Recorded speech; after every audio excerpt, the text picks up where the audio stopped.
नमस्कार। कहते हैं जल ही जीवन है।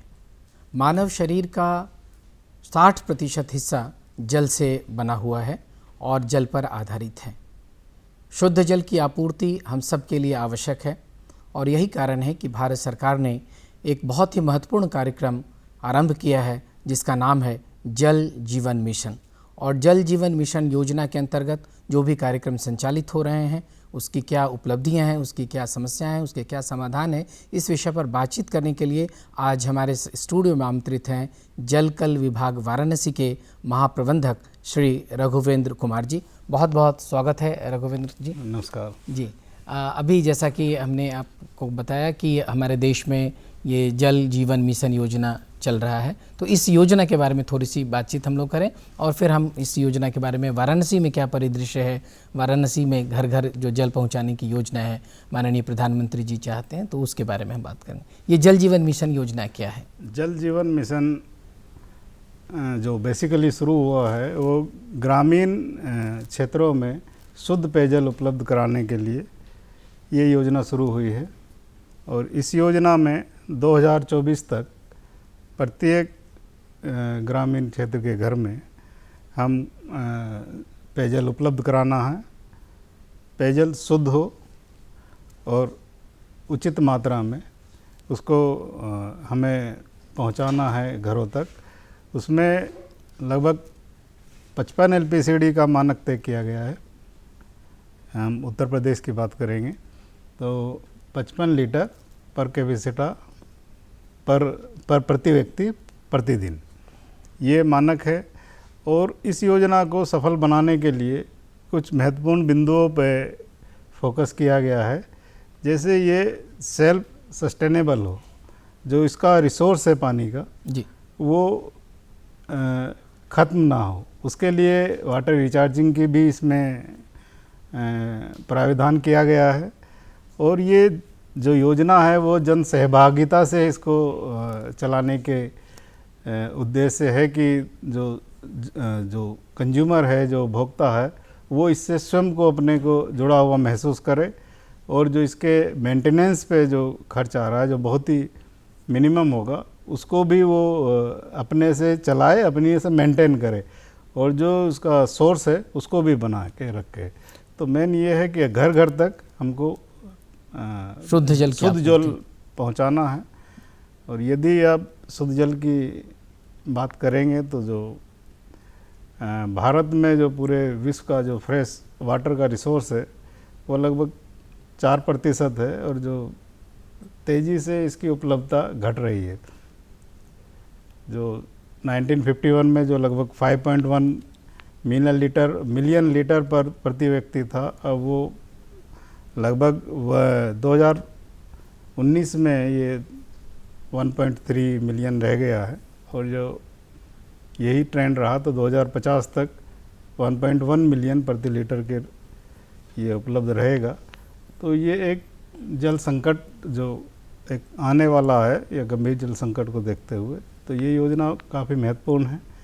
और जो ग्रामीण क्षेत्रों में जहाँ पे शुद्ध पेयजल आपूर्ति बहुत उपलब्ध नहीं रह पाती है तो उनको शुद्ध पेयजल आपूर्ति उपलब्ध कराने के लिए योजना है। ये भारत सरकार के संकल्प, ये भारत सरकार की। रघुवेंद्र जी, जैसा कि अभी आपने कहा कि हमारे देश में और पूरे दुनिया की समस्या करें, अगर हम विश्व स्वास्थ्य संगठन की रिपोर्ट देखें तो विश्व स्वास्थ्य संगठन का ये कहना है कि 50% दुनिया भर की जो आबादी है वो संक्रमित जल ग्रहण कर रही है, प्रदूषित जल वो ग्रहण कर रही है। उसमें उस प्रदूषण में जो सीपेज के कारण और बहुत सारे कारणों से ये संकट उत्पन्न हुए हैं। वाराणसी की क्या स्थिति है? वाराणसी में जो हम जल आपूर्ति कर रहे हैं लोगों तक, उसकी क्या स्थिति है? कितना हम शुद्ध जल लोगों तक पहुंचा पा रहे हैं? इसमें ये बात सही है कि जो कंटामिनेशन होता है, जो पानी संक्रमित होता है, सोर्स जहाँ पे जल का उत्पादन होता है WTP है, वाटर वर्क्स है, जहाँ पे जल शोधन होता है, वहाँ से तो गुणवत्तापूर्ण पानी पंप होता है। लेकिन जो वाल्व हैं या कहीं लीकेज है या उपभोक्ता के कनेक्शन कहीं से टूटा हुआ है तो वहाँ से संक्रमण होता है। तो उसको बचाने के लिए जो बनारस में है कंट्रोल रूम की स्थापना की गई है, जो 24 घंटे क्रियान्वित रहता है। वहाँ पे शिकायत दर्ज करते हैं और जो इंजीनियर्स है वो भी सुबह जल्दी सप्लाई के टाइम जब पानी आपूर्ति होती है तो देखते हैं कि लीकेज तो नहीं है, तो इसकी मॉनिटरिंग की जाती है और जो लीकेज है उसको 24 घंटे के अंदर दुरुस्त किया जाता है, और इससे लोग बीमार ना पड़े और जो बैक्टीरिया है, वायरसेस हैं, उनसे उनको कोई संक्रमित ना हो। तो इसके लिए हम उसको विसंक्रमित करते हैं पानी को।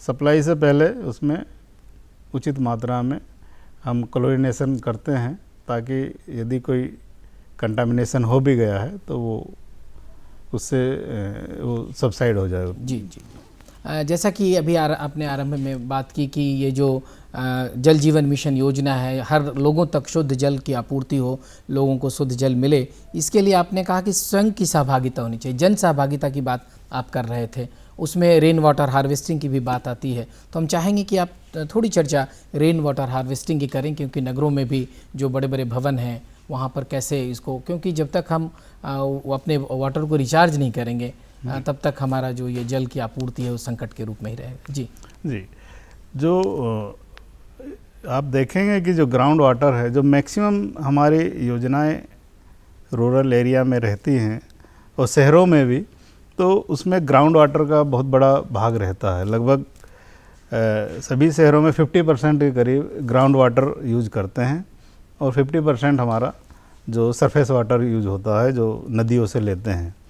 तो भारत सरकार के जो गाइडलाइंस हैं, अब अधिक से अधिक हम सरफेस वाटर की तरफ जाएंगे, जहाँ पे जो ग्राउंड वाटर है बहुत जल्दी वो उसका तेज़ी से जल स्तर, भूगर्भ का जल स्तर गिर रहा है, क्योंकि उसका दोहन जो है अंधाधुंध दोहन, मतलब अनियंत्रित दोहन से उसका ये संकट आया है।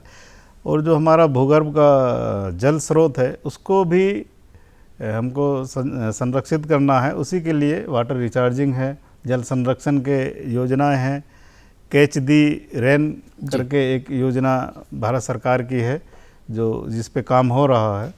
तो जैसे आवास विकास हैं या विकास प्राधिकरण है, वो अपने भवनों में जो नए भवन के मानचित्र वो पास करते हैं, तो उन पे ये व्यवस्था की गई है कि तो जल संरक्षण है तो वाटर रिचार्जिंग की व्यवस्था अपने भवनों में करें। तो हमारे जो जलकल है वहाँ पे भी ये व्यवस्था की गई है जल संरक्षण के लिए, जिससे जल स्तर जो है वो गिरे ना, अपने जो नॉर्मल लेवल है वो बनाए रहे। जी, दुनिया के देशों में भारत अपने आप में एक अनूठा देश है जहाँ इतनी सारी नदियाँ हैं, और नदियों को हम माँ भी कहते हैं, चाहे वो गंगा हो, यमुना हो, नर्मदा हो, ताप्ती हो, कावेरी, पूरे नदियों का जाल है। और एक रिपोर्ट के अनुसार लगभग नदियों का जो 47% जल है वो समुद्र में मिलकर खारा हो जाता है, जबकि हम सभी जानते हैं कि हमारे यहाँ जो पीने के लिए जल है बहुत ही कम मात्रा में है। और वाराणसी जैसे ज़िला में जो कि गंगा के तट पर अवस्थित है, यहाँ का जो आप वाटर का लेवल है वो घटता जा रहा है, नीचे दिनों दिन वो समस्या उत्पन्न हो रही है। तो इसके लिए आप यहाँ के जनसामान्य से, यहाँ के लोगों से क्या अपील करना चाहेंगे, क्या कहना चाहेंगे?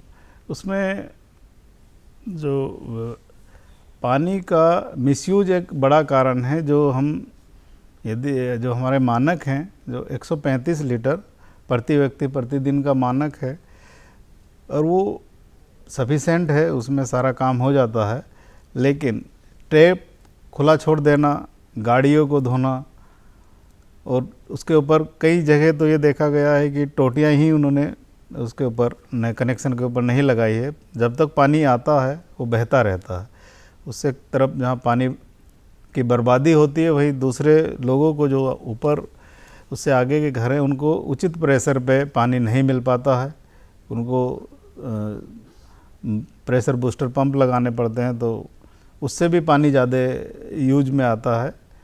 तो ये एक अपील यही करनी है जो जन सामान्य है कि आवश्यकता अनुसार पानी का उपयोग करें, पानी को डायरेक्ट यूज ना करके बर्तन में स्टोर करके तब उसका यूज करें, और कनेक्शन घर का जो है वो एक टैंक में लें, और वहाँ से यदि टंकी में चढ़ाना है तो एक पंप के माध्यम से वहाँ से चढ़ाएं, तो इससे पानी बचेगा और संक्रमण का खतरा भी कम होगा इससे।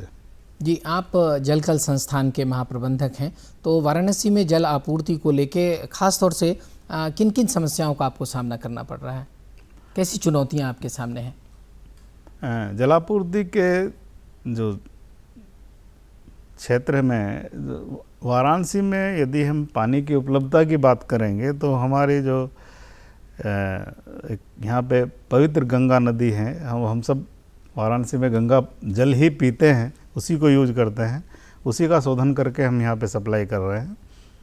और जो हमारी मांग है, मांग से ज़्यादा हम सप्लाई कर रहे हैं। हमारी मांग लगभग 276 mld की है और अब हम सप्लाई लगभग 350 mld कर रहे हैं। और बाकी पानी जो वो लीकेज के माध्यम से, वाटर थेफ्ट के माध्यम से, अनऑथराइज्ड कनेक्शन लेके कर लेते हैं, उसके माध्यम से NRW, जिसको नॉन रेवेन्यू वाटर कहते हैं, उसका एक बड़ा भाग के रूप में चला जाता है और वो वेस्टेज होता है।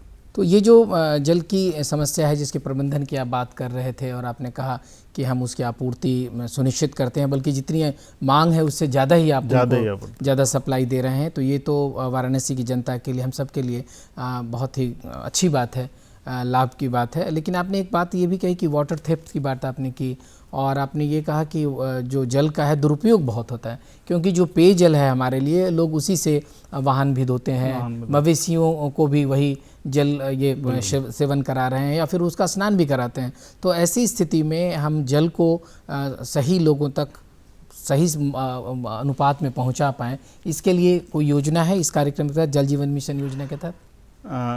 अभी जो जल जीवन योजना है वो ग्रामीण क्षेत्रों में है, शहर में अभी लागू होनी है, इसकी गाइडलाइन तैयार हो रही है, बहुत जल्दी ये भी शहरों में भी लागू होगी, वाराणसी में भी इसका लाभ मिलेगा।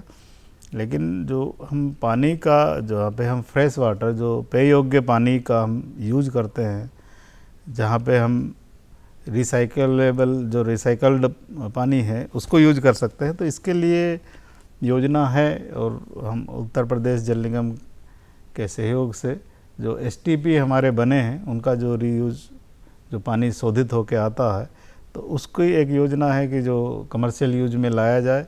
जहाँ पार्क हैं, पार्कों में उसकी सिंचाई के लिए, होटल में बहुत सारे होटल हैं जहाँ पे टॉयलेट में उस पानी को यूज किया जा सकता है, और अन्य और भी यूज हैं जहाँ पे उसको, जैसे वाटरिंग के लिए है, सड़क धोने के लिए है, स्प्रिंकलिंग के लिए है, वो पानी यूज हो सकता है। तो हमारा जो फ्रेश वाटर हम यूज करते हैं उसमें बचेगा भी ये, और रिसाइकल पानी उसमें यूज भी हो जाएगा। तो रीयूज ऑफ जो रिसाइकल वाटर है STP का, उसकी भी योजना है, उसका भी प्रोजेक्ट चल रहा है। ये वर्षा जल संचयन आपने कहा कि ये की बहुत ही महत्वपूर्ण योजना है जिसके लिए पूरे ज़िले में कार्य हो रहा है, उसकी कितनी उपलब्धि है, हम किस रूप में देख पा रहे हैं वर्षा जल संचयन के कार्य को, जिसको आपने कैच द रेन कार्यक्रम के बारे में कहा? हाँ, वो अभी प्रोग्राम शुरू हुआ है और इसमें सभी विभागों की सहभागिता है।